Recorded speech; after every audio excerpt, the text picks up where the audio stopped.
Hey, what is going on, guys? In today's video, we're going to have a conversation about the heavy AR post-nerf, talking about what exactly happened, as it was nerfed in 3 areas, and also talking about where it falls in the AR hierarchy of which weapon you should take over another one, depending on the way you play. And with that, let's jump right into it. Okay, let's talk about what the AK was like before and compare it to what it is like now. Before, it had a rarity of blue, purple, gold, a damage of 44, 46, 48, and a reload of 2.8, 2.6, 2.5.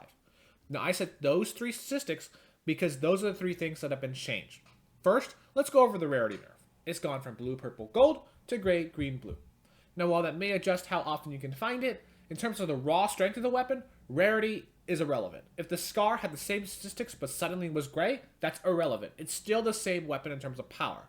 However, that is not what happened here, as the nerf was not linear in the sense that the blue AK did not stay the same. The damage was reduced from 44 to 40 from blue to blue. That's a 10% damage reduction, which will also be a 10% DPS reduction. That's definitely a noticeable nerf. I actually don't think it affects the blue AK that much. Where it really affects things is the green and gray, because now the green does 38 and the gray does 36.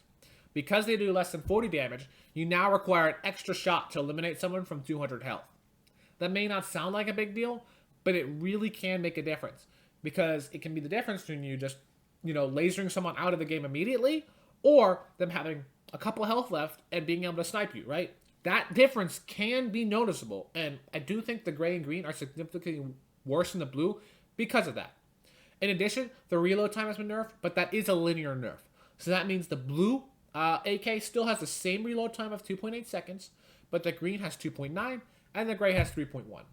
The reload time on the AK now is pretty slow. Comparing gray AR versus gray AK, it's 2.3 versus 3.1. That's 0.8 seconds slower.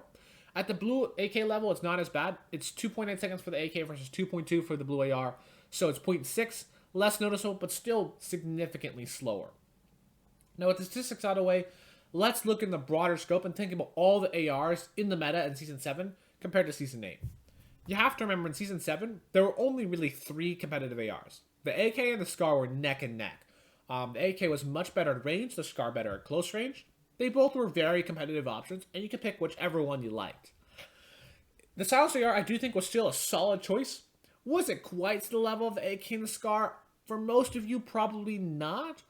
But it still is a really good option. If that's the weapon you like to use, you'd be totally fine running that. The Scoped AR was not great, doing only 23 damage at the time, and the Infantry Rifle was painfully bad, as we all know. Projectile-based AR just did not work. The Thermal AR also was not very good. And back then, you have to remember that Controller did not have an effective L2. So it's not like Controller was going to use the heavy AR more than keyboard players, because it didn't matter that the heavy AR synergized with L2 when L2 barely worked. It only worked half the time, so you just wouldn't rely on that. Now, this season, the heavy AR has been nerfed, which we've already talked about, but the competitors around it have received buffs.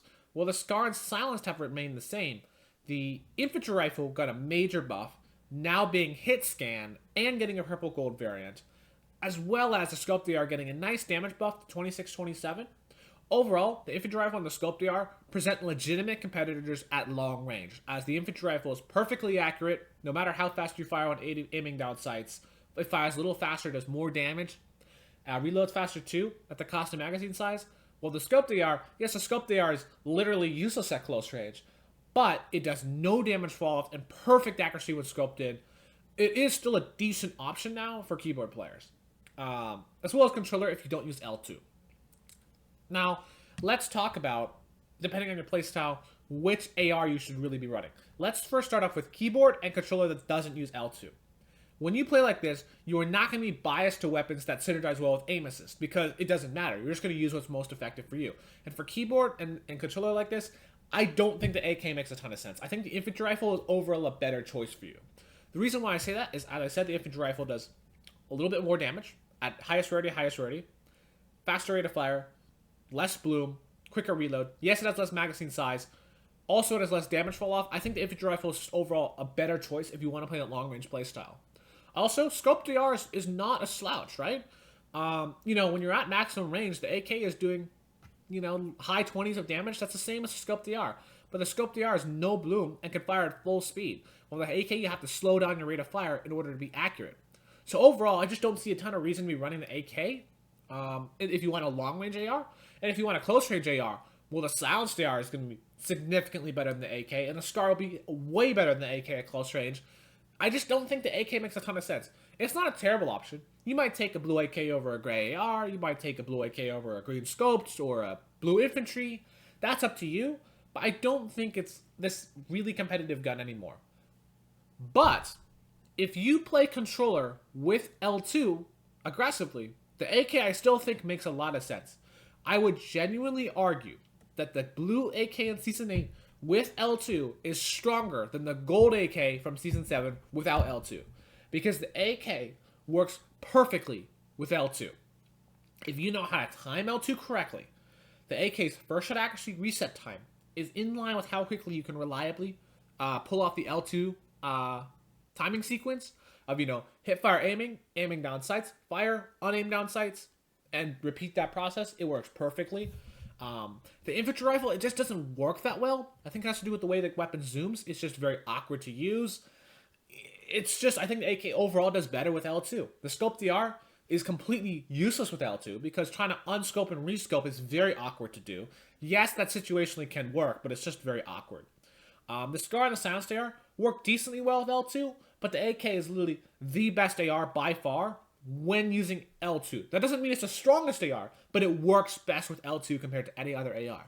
And I think what that does is that props up the heavy AR for aggressive L2 spam with controller to be more competitive than it would be for other playstyles. Do I think it's the best AR by far? No. I still think probably for most of you the SCAR is the better choice. Silenced AR might also be the better choice. But I would say I actually am starting to prefer the AK to the infantry just because the AK works better with L2. It's something to think about. I think the AK is more effective with L2, but you have to try out all 5 of the ARs and find what works for you. And this goes for all players. There are 5 reasonable competitive ARs that are all, have unique strengths and weaknesses, and it's up to you to figure out which AR you like using. It's really interesting and really fun that there's genuine choice in this game, and I've really been appreciating that. It's just been a lot of fun. And with that, I hope this helps you, and I'll catch you in the next video.